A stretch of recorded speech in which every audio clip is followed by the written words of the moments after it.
Hydraa commissioner గా చిక్కులు ఏం లేదు.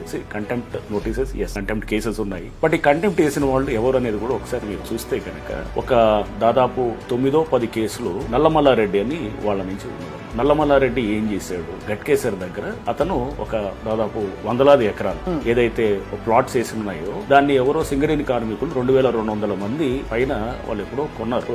1990s ఆ టైంలోనే జరిగింది లేఅవుట్ కొన్నారు. అది అనాథరైజ్ లేఅవుట్, అంటే పర్మిషన్ లేకుండా అప్పుడు పంచాయతీలు అప్రూవ్ చేసేది ఆ టైంలో అంతా.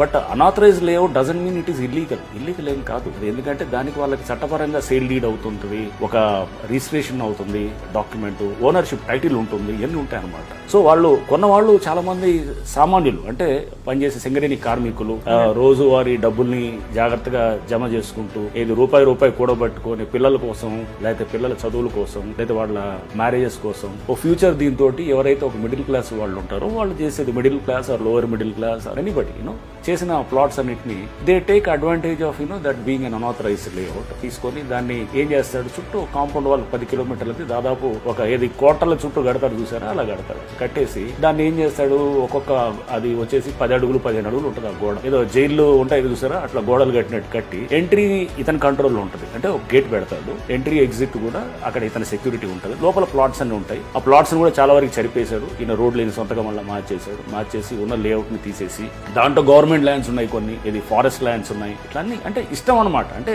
ఏదైనా కానీ చేసుకుంటూ అతను చేసిన దాన్ని హైడ్రా డెమాలిస్ట్ దట్ కాంపౌండ్ వాల్.